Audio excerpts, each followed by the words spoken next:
সালাম আলাইকুম, আমি জুমই চৌধুরী বলছিলাম। আহ, আপনারা আসিফ নজরুল সম্পর্কে, প্রফেসর আসিফ নজরুল সম্পর্কে এর মধ্যে জেনেছেন অনেক কিছুই। ওনার কাজের ধরন, উনি কিভাবে অপারেট করেন, ওনার নীতি নৈতিকতা এবং ওনার ইফেক্টিভনেস। আমি এ নিয়ে খুব একটা কিছু বলবো না, বাট আপনারা ওনার কমেন্ট, কথাবার্তি, সাম্প্রতিক নিউজ সম্পর্কে সরাসরি শুনেন আমাদের প্রখ্যাত সাংবাদিক খালেদ মহিউদ্দিন সাহেবের সাক্ষাৎকার থেকে। নিয়োগও দেয় নাই। আমি অসংখ্য মানুষের সাথে কনসাল্ট করেছি, দক্ষতার দিকে লক্ষ্য রেখেছি, কাজটা করতে পারবেন কিনা সেটা আমার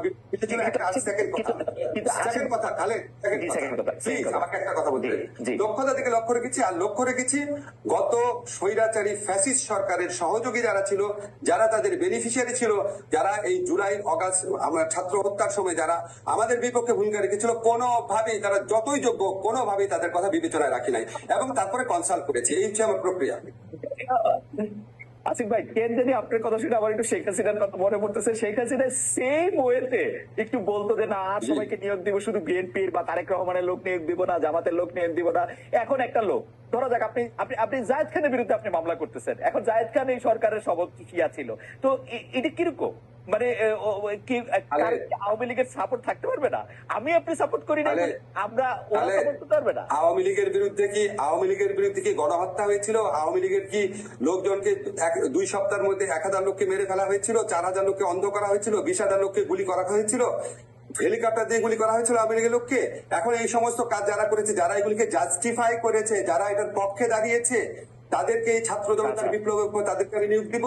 আমি প্রেক্ষিতটা তো চেঞ্জ হয়েছে না। আচ্ছা ঠিক আছে, নিয়োগ দিয়েন না। আমি আমি আমি আমি সংবিধান সংস্কার কমিশন নিয়ে আসি। প্রফেসর আসিফ নজরুল, 32,000-এর বেশি মানুষ আমাদেরকে দেখছেন। সংবিধান সংস্কার কমিশনের ইন্টারেস্টিংলি প্রথমে এটা প্রদান করা হয়েছিল ডক্টর শাহদিন মালিককে, কিন্তু ডক্টর শাহদিন মালিকের সাক্ষাৎকার পরে আমি এবং ডক্টর শাহদিন মালিককে ততদিন ধরে চিনি, মনে হয়েছিল যে তিনি আসলে সংবিধানটাকে সংস্কার করতে চান, বা তার আসলে সংবিধান সংস্কার কমিশনের প্রধান থাকা হলো না। সংবিধান সংস্কার কমিশনের প্রধান করা হলো আমার শিক্ষক প্রফেসর আলী রিয়াজকে, যিনি আবার সংবিধানটা নতুন করে লিখতে চান। আমাদের প্রশ্ন, প্রফেসর আসিফ নজরুল, নতুন করে সংবিধান রচনার ম্যান্ডেট কি আপনাদের রয়েছে কিনা? মানে ক্যান ইউ ডু ইট? মানে এইটা কথা হচ্ছে, আলী রিয়াজ আপনার শিক্ষক, স্বাধীন মালিক হচ্ছে আমার শিক্ষক। আমার মানে কি বলবো, আমার অত্যন্ত শ্রদ্ধেয় মানুষ, ঘনিষ্ঠ মানুষ।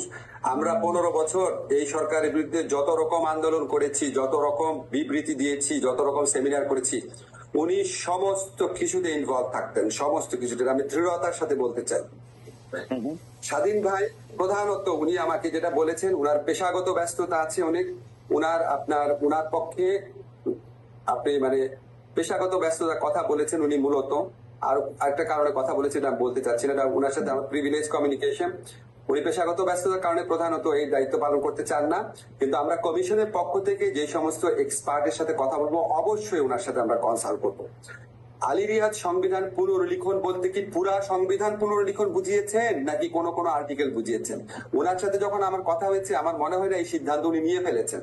এটা একটা সংস্কার কমিশন করা হচ্ছে, সেখানে এই প্রশ্নগুলাও আসবে যে আপনারা কি সংবিধান পুনর্লিখন চান কিনা, নাকি পুরাপুরি লিখন চান। এই সমস্ত প্রশ্নের কোনো সিদ্ধান্ত নেওয়া হয়নি, এটা কমিশনের মাধ্যমে সিদ্ধান্ত নেওয়া হবে। আপনি সংবিধান পরিবর্তনের যে ম্যান্ডেট বলেছেন, আমরা তো ভাই সংবিধান পরিবর্তন করছি না। সংবিধান পরিবর্তন করবে হচ্ছে নেক্সট কনস্টিটিউয়েন্ট অ্যাসেম্বলি যদি ইলেকশন হয় বা নেক্সট যে পার্লামেন্ট হয়, ওনারা করবে। আমাদের তো সংবিধান পরিবর্তনের ম্যান্ডেট নাই। আমরা সংবিধান পরিবর্তনের লক্ষ্যে কাজগুলা এগিয়ে নিয়ে যাব। আমাদের একটা আমি এই প্রসঙ্গে শুধু একটু কথাই বলবো, এই যে কমিশন করা হলো, মালিক সাহেব উইথড্র করলেন বা বাদ দেওয়া হলো, বা উনি অপারগতা প্রকাশ করলেন, যেটাই করুন না কেন, অন প্রিন্সিপল উনি এগ্রি করেন না যে এই সংবিধান পুনর্লিখন এবং সংশোধন দুটা কমপ্লিটলি ভিন্ন কথা। আসিফ নজরুল সাহেব আইনের ডক্টরেট, আইনের প্রফেসর, এই টেকনিক্যাল কথা না বুঝার কোনো কারণ নাই।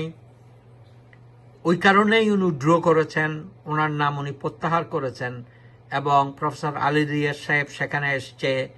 কিন্তু is it not a waste of time? কারণ সংবিধান লেখা, পুনর্লিখন is not that easy job.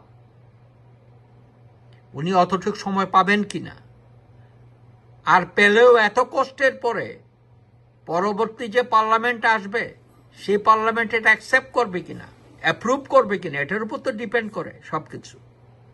আপনাদের গণভোট কোথায়, সাধারণ পাবলিকের ম্যান্ডেট কোথায়? এগুলো করার আগে সাধারণ পাবলিকের ম্যান্ডেটকে নিয়ে উচিত ছিল না? আমার মনে হয় এই ক্রিটিক্যাল প্রশ্নগুলো আমাদেরকে জানা উচিত এবং উত্তর পাওয়া উচিত। থ্যাংক ইউ সো মাচ, অনেক ধন্যবাদ।